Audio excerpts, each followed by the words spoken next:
Assalamualaikum warahmatullahi wabarakatuh. Bismillahirrahmanirrahim. Alhamdulillahirabbil alamin. Wassallallahu ala sayyidina Muhammadin wa alihi wa sahbihi ajma'in. Allahumma rabbi shrah li sadri wa yassir li amri wahlul 'uqdatam min lisani yafqahu qawli. Allahumma rabbi zidna ilman warzuqna fahma. Allahumma 'allimna ma yanfa'una wanfa'na bima 'allamtana. Allahumma faqihna fid din wa 'allimna at-ta'wil bi rahmatika ya arhamar rahimin.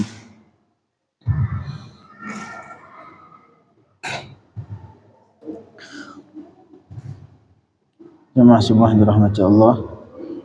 Sebelumnya belum i'tikaf untuk berniat nawaitul i'tikafa fi hadzal masjid lillahi ta'ala. Sahaja aku beriktikaf di masjid ini selama menetap dalamnya karena Allah Subhanahu wa taala.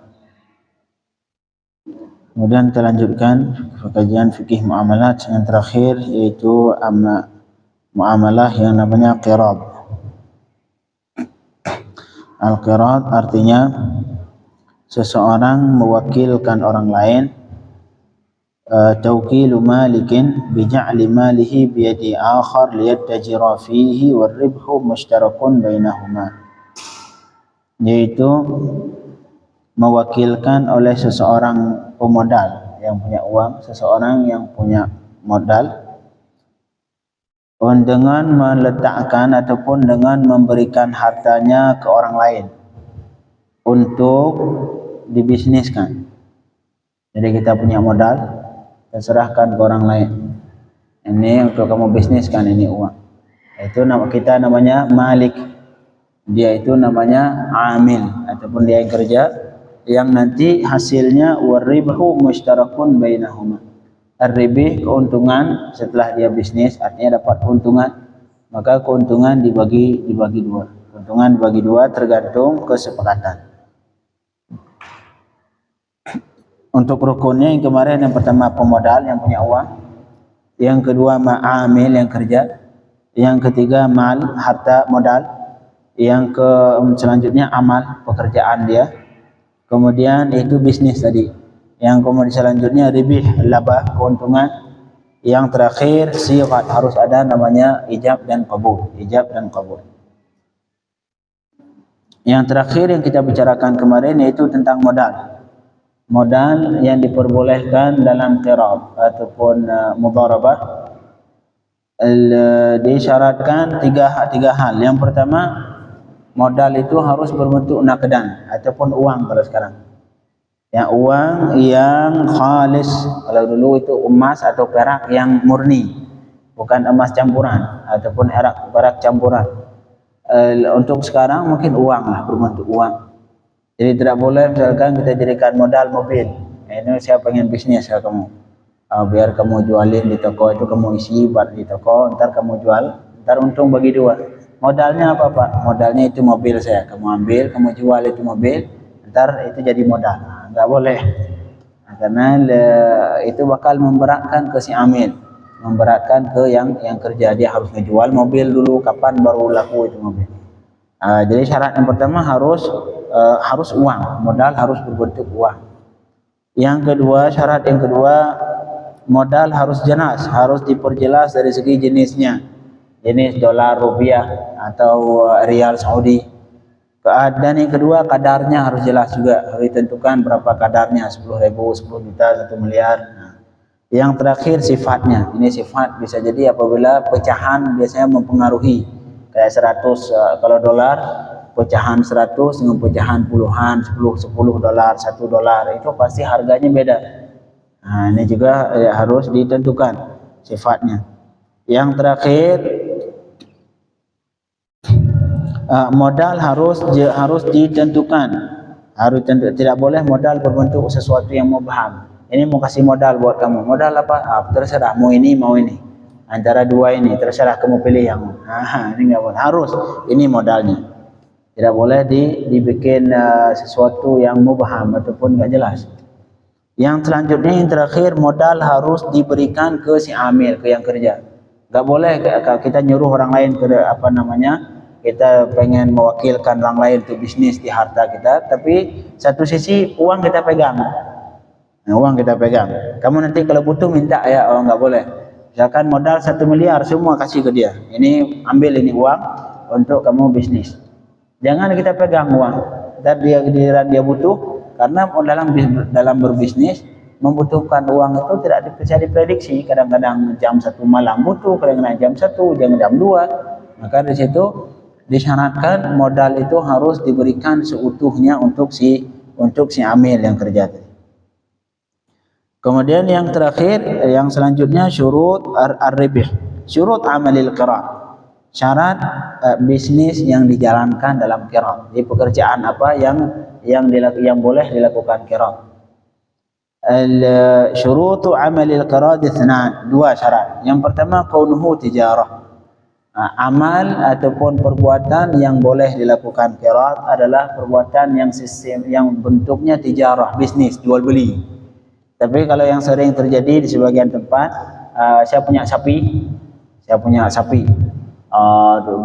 sapi, saya kasih ke orang lain, biar dia melihara, dia ngasih makan, nanti hasilnya kalau beranak bagi 2. Ini bukan qirat,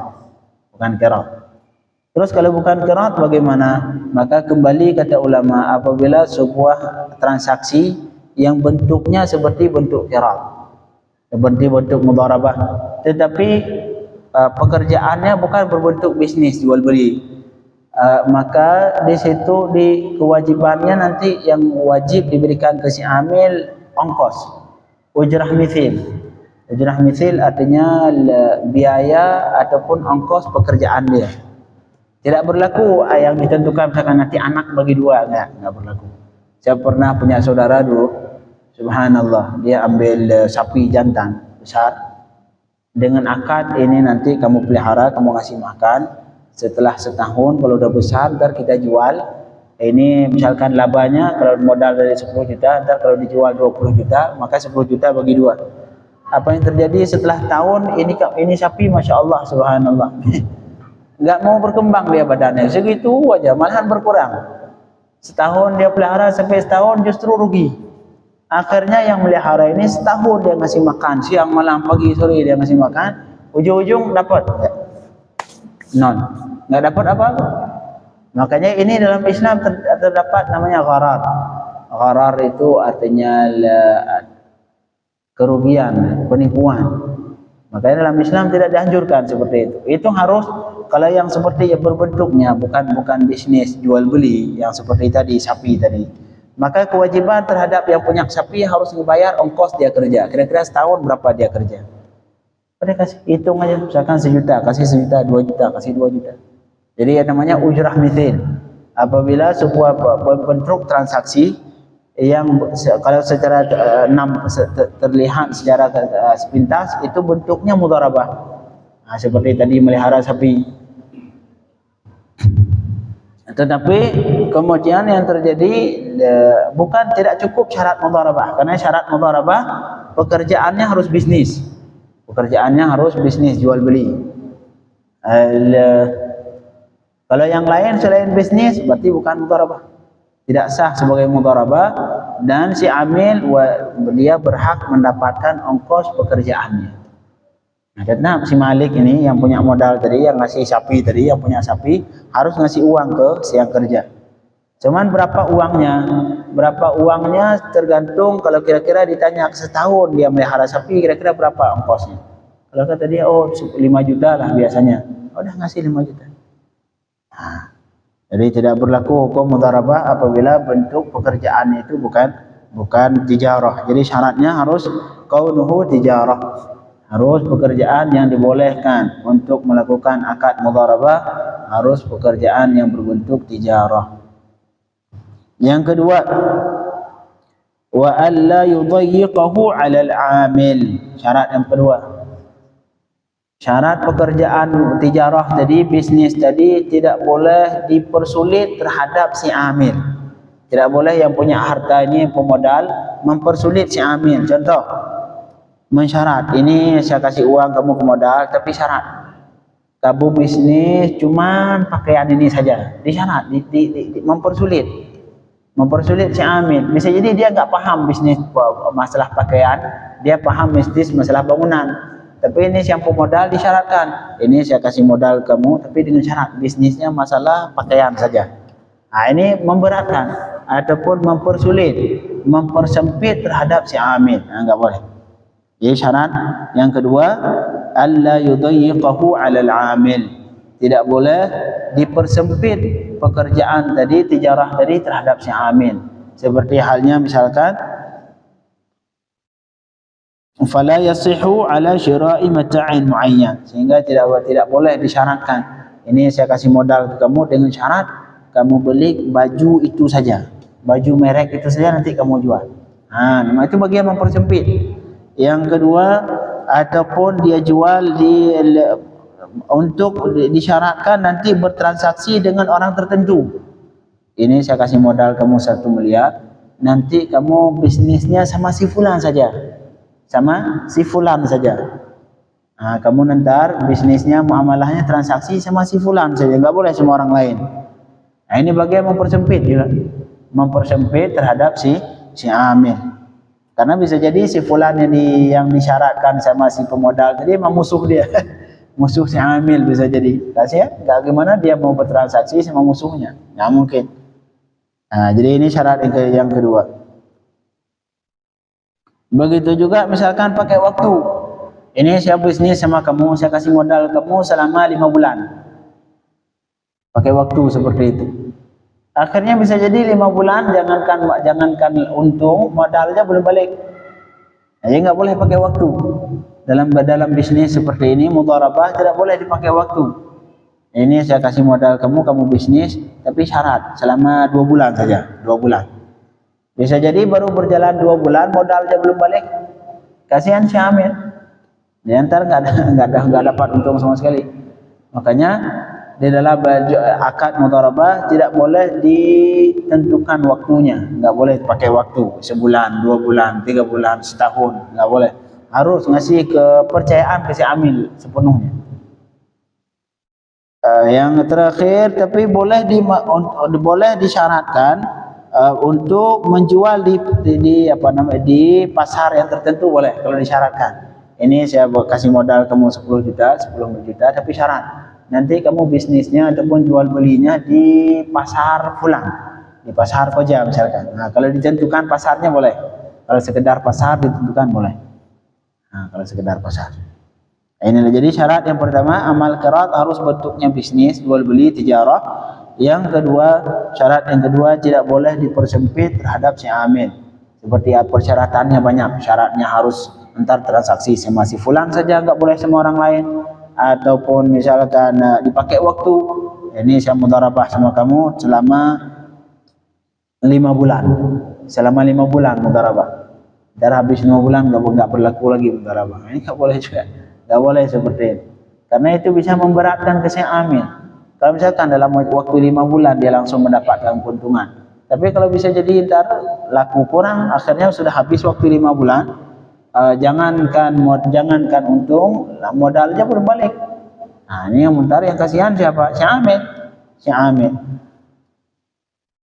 Ya, enggak boleh ditentukan waktu dalam akad mudharabah. Kemudian yang selanjutnya syurut ribhul qira, untuk keuntungannya. Untung ataupun laba dari bisnis tadi.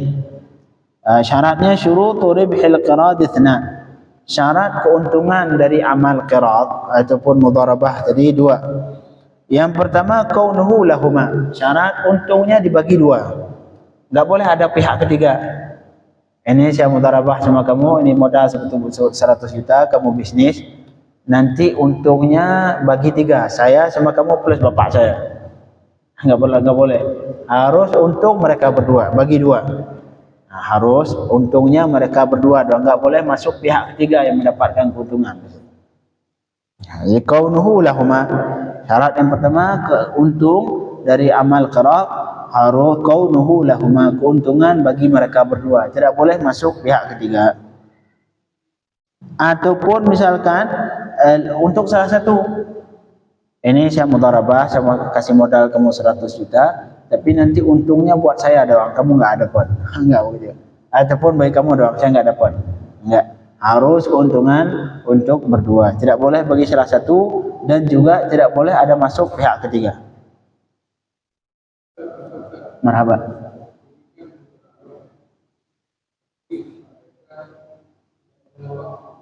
Iya.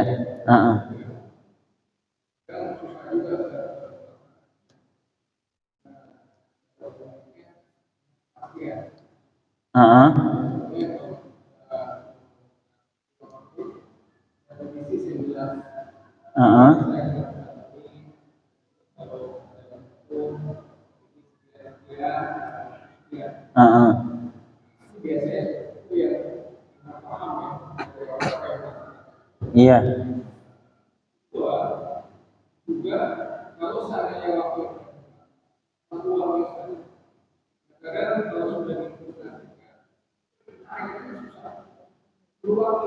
Ya.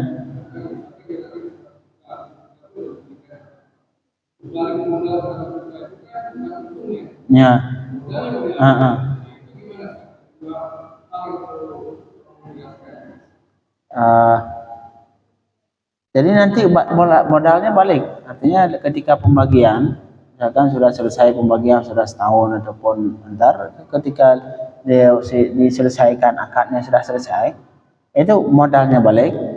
Itu yang maksud pertanyaan nanti betul bagaimana? Soal waktu. Iya, artinya kalau dalam fikih kita tidak boleh ditentukan waktu di awal. Ini saya mudharabah dengan kamu tapi syaratnya setahun saja. Nah, ini tidak boleh disyaratkan waktu. Kenapa? Karena kalau sekedar planning boleh. Ya, planning ini mungkin kita target setahun aja lah.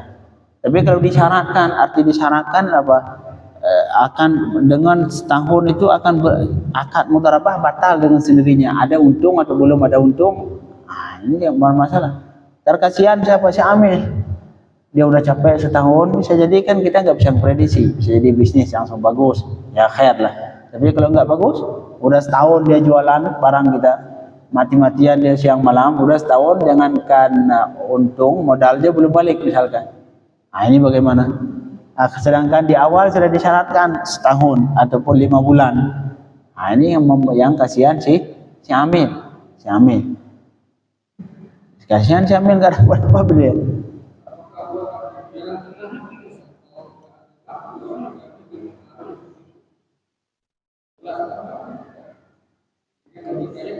Kapan berakhirnya?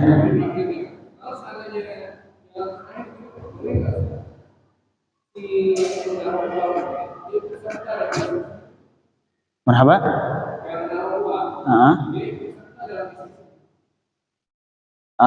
Kalau ikut serta yang zahir seperti itu yang kemarin saya sebutkan, itu sama dengan bukan mudharabah. Kalau yang seperti itu bukan, ini mudharabah artinya kita ngasih modal ke orang, dia yang kerja. Kalau yang seperti itu kita yang kerja, dia cuma karyawan. Jadi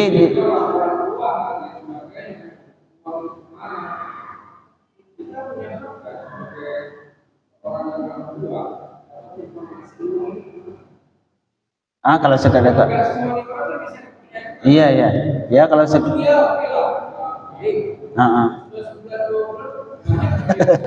benar. Ya ada kalau sekedar seperti itu mungkin kalau sekedar naik laporan ya bisa lah. Tapi kalau seperti itu bukan kadang-kadang kita ini ada dua, ada akad mudharabah. Mudharabah artinya kita ngasih modal buat orang lain yang bisnis. Ada satu lagi dia jadi karyawan kita. Artinya ketika kita monitor semua, kamu ke sana dia artinya tunduk ke kita sama dengan kita yang bisnis.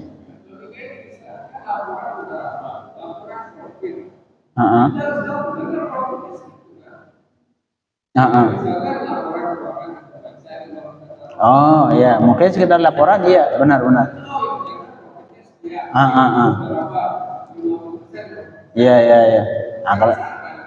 Itu bagus, kalau seperti itu bagus, biar ya sekedar laporan. Ini jangan sampai awal, bisa jadi orangnya awal amanah, tapi giliran berjalan 2 bulan 3 bulan karena uang masuk banyak, lain lagi. Syaitan banyak soalnya, apalagi di uang. Syaitan besar. Ya sekedar minta apa namanya, minta pertanggungjawaban lah, ataupun minta pemasukan pengeluaran, itu bagus, labas. Supaya manusia seperti itu kadang-kadang di awal masya Allah amanah, tapi setelah berjalan kadang menyeleweng. Nah, sekedar kalau minta seperti yang dibilang tadi, sekedar apa namanya, yang itu tidak memberatkan dia lah. Sekedar minta pertanggungjawaban, kemana saja pengeluaran, berapa pemasukan, itu bagus, labas. Supaya jangan habis uang di mana. Tapi kalau sampai memberatkan dia, harus seperti ini, jangan. Ya, kasihan si Amir.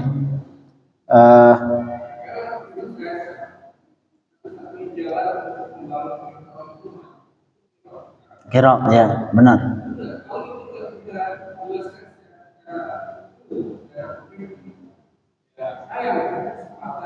Orang nggak mau.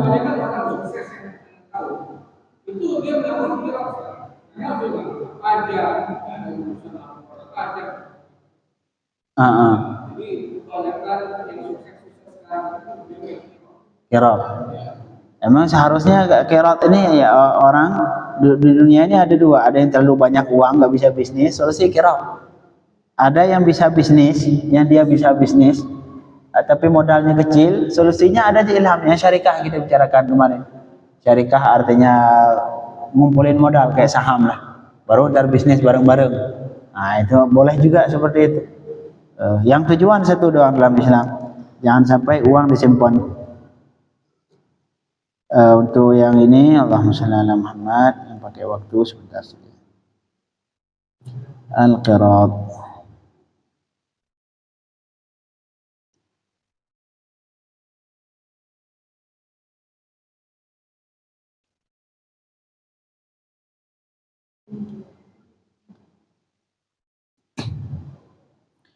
Di sini dan tidak wala yusyaratu bayan muddatil qirat. Tidak disyaratkan untuk menjelaskan kapan waktu qirat, sampai kapan, ini enggak disyaratkan. Artinya ini saya qirat kamu selesai, enggak harus syarat setahun 2 tahun. Tapi kalau disyaratkan falau dzakara muddah, apabila disebutkan waktu, dan ini disebutkan dalam akad, artinya dalam transaksi di awal sama antara si pemodal sama si amil. Wa mana'hu at-tasarruf ba'daha fasad, dan kemudian ia melarang untuk bertransaksi setelah habis waktu. Ini saya mau qirat sama kamu selama setahun. Setelah setahun itu enggak boleh kamu jual beli lagi dengan yang barang. Fasid qirat enggak sah. Makanya tadi disyaratkan tidak boleh disebutkan waktu. Ya ilaha illallah. Sebentar saya lihat. Tapi kalau sekedar lebih baik nggak sebutkan waktu, nggak usah sebutkan waktu. Nanti kira-kira sudah berakhir, tinggal berakhir aja. Misalkan kita sudah melihat laba udah cukup, dia udah cukup. Kalau misalkan pengen berhenti, kira datang dia baik-baik, minta sudah kita batalkan kira selesai. Jangan di awal disyaratkan ini setahun, selebih setahun berarti sudah habis. Kamu nggak boleh transaksi lagi dengan modal saya berikan. Ini kasihan terjamin. Nah, ini memberatkan Syamil karena keuntungan itu bisa. Yang berjalan ada waktu. Tapi kalau belum untung bagaimana? Meraba? Enggak, kalau misalkan si Amil sudah misalkan di syarat waktu yang sudah berjalan. Saya nggak tahu yang dia menjalankan qirat sekarang di sini. Bagaimana? Kalau misalkan disyaratkan waktu sebulan, 2 bulan, setahun lah biasanya. Terus sudah setahun dia amilnya berbisnis dan tidak ada keuntungan, bagaimana?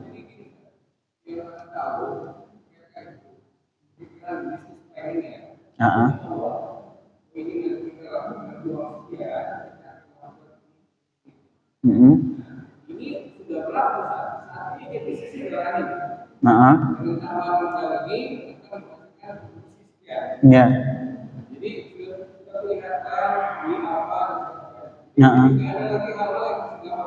Iya.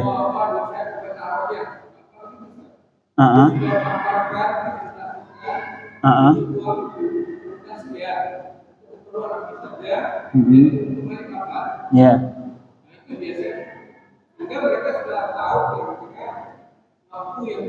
Enggak, kalau sekedar tahu berarti di situ enggak disyaratkan waktu. Artinya sebagai sekedar tahu. Sekedar tahu mungkin ini insya Allah ntar setahun telah selesai. Ini yang pembahasan kita sekarang disyarat di awal. Ini setahun, nggak boleh lebih setahun. Nah, itu nggak diperbolehkan. Kalau disyarat di awal ketika akad nih, saya mudharabah sama kamu, tapi syaratnya setahun saja. Lebih dari itu nggak boleh lagi.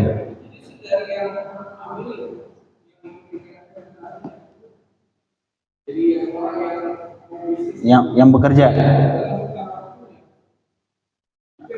Tapi nggak sampai persyaratan, sekedar ngasih tahu boleh. Ya kan sekedar ngasih tahu insya Allah ini setahun kita bakal untung sekian sekian sekian.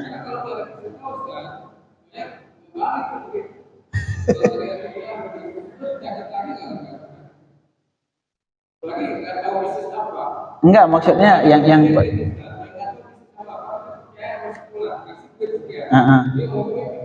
ya.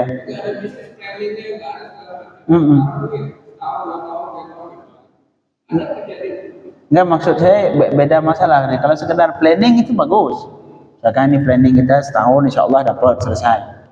Yang permasalahan di sini yang tidak boleh dibatasi waktu bisnis. Ini saya bisnis, saya kasih modal sekian, setelah itu nggak boleh lagi.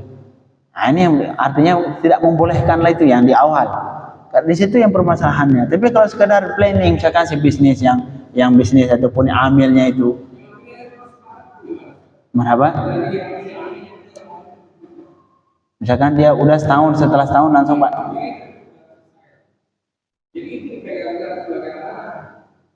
Kalau misalkan enggak, kalau setahun itu nggak untung bagaimana?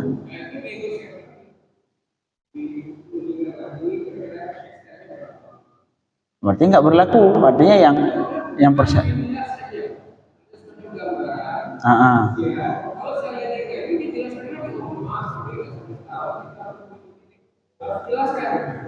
Berarti persyarat yang di awal itu cuma sekedar planning kan, bukan syarat. Nah, itu bagus, boleh. Ini yang disyarat, yang maksud di sini persyaratan yang artinya kalau planning ini kita insya Allah jalanin setahun. Tapi nanti masih ada ntar tambah lagi, artinya belum itu belum dipastikan. Jadi yang pembahasan di sini ditentukan di awal, nanti setelah itu berhenti sudah nggak ada lagi. Nah, ini tapi kalau sekedar planning ini insya Allah kita bakal menjalani setahun. Ntar kalau dapat untung, tiba-tiba belum untung nambah lagi. Kalau belum untung misalkan nambah lagi, enggak? Itu bagus.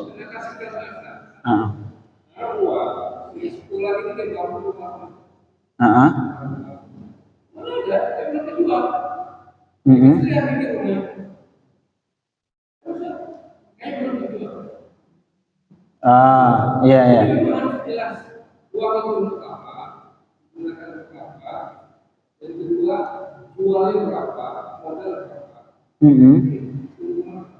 Sebagai pertanggungjawaban dari pihak Syam. Iya. Tapi untuk waktu kan artinya nggak disyarat. Iya, itu seperti itu. Makanya tapi kalau disyaratkan di awal, ini setahun dulu bakul rumah belum laku, ya kasihan si amil.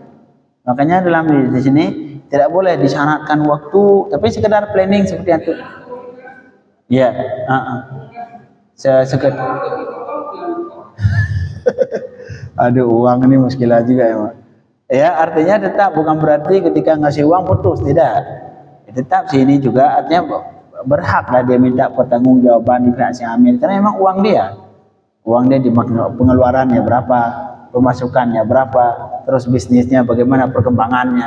Sekedar itu bagus karena bisa jadi sebagai supaya untuk menenangkan biar si yang punya modal juga tenang pikir hatinya.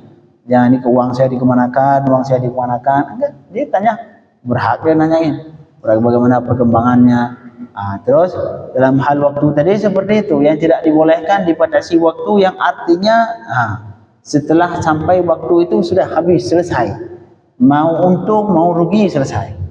Ini yang tidak dibolehkan. Tapi kalau sekedar planning ini insya Allah setahun, tapi ntar kalau itu tambah lagi, kalau misalkan belum untung ada kemungkinan tambah lagi, itu silahkan, bagus. Itu sekedar planning bukan syarat. Ini yang tidak diperbolehkan di syarat batas waktu.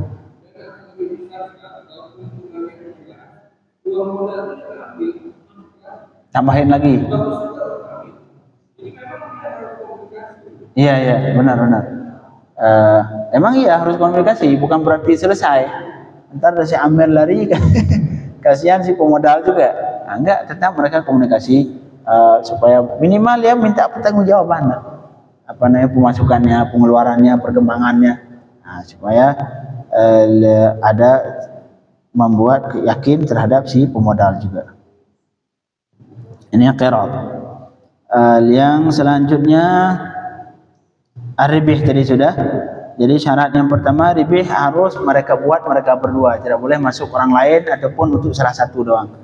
Kemudian yang selanjutnya syarat dalam keuntungan wa an yushrat lil amil minhu juz'un ma'lum bil juz'iyyah. Harus disyaratkan bagian si amil dari keuntungan ditentukan dengan juz'iyah persen. Misalkan 2/3 ataupun 50%, 20%, 30%. Nah, ditentukan seperti itu. Jangan ditentukan keuntungan buat si amil ditentukan bukan berbentuk persen. Seperti nanti kalau untungnya kamu 10 juta. Enggak boleh seperti itu. Bisa jadi ntar untungnya 5 juta. Sudah si amil dapat 10 juta rugi si pemodal. Jadi keuntungan dalam pembagian keuntungan di bentuknya seperti pembagian persenan. Enggak boleh misalkan di awal langsung ntar untungnya buat kamu 10 juta. Tiba-tiba untungnya 1 miliar, ya salah. Kasihan si amil 10 juta doang. Jadi untungnya harus ditentukan berbentuk persen, 2%, 10%, 50%. Itu syarat dari keuntungan. Yang terakhir syarat sighatul al-qirat. Syarat sighat ijab dan kabul, syaratnya sama seperti syarat jual beli. Yang terakhir contoh qirat an yaqula Zaid li Amr. Misalkan Zaid berkata untuk si Amr. Zaid ini yang punya modal berkata untuk si Amr yang kerja, qarattuka ala hadhihi al-alf dinar ala anna ar-ribh bainana. Ini saya qirat sama kamu pada 100 dinar ini, 1000 dinar. Ini saya punya uang 1000 dinar, saya qirat sama kamu untuk kamu bisnis, nanti keuntungan antara kita berdua. Keuntungan antara kita berdua baik 50%, tergantung atas kesepakatan di awal. Fayaqulu Amr, kemudian si Umar berkata yang kerja ini qabiltu, saya terima. Selesai. Inilah akad qirat yang dianjurkan dalam Islam, terutama bagi yang punya modal yang tidak terlalu paham dalam bisnis. Maka dia solusinya ngasih uang buat orang lain yang pintar dalam bisnis. Kalau misalkan dia juga pintar bisnis, ya sudah akad syarikah seperti yang kemarin kita sebutkan, akad syarikah, bikin kayak berbentuk saham, sama-sama kerja, entar hasilnya dibagi tergantung saham atau tergantung besarnya saham yang ia miliki. Selesai sudah bab qirat. Insyaallah untuk maghrib kita cukupkan dulu kajian kita. Insyaallah kita lanjutkan habis lebaran nanti. Allahumma faqihna fid din wa 'allimna at-ta'wil waftah 'alaina futuhal 'arifin. Sallallahu alaihi wasallam Muhammadin wa alihi wasallam. Walhamdulillahi rabbil alamin.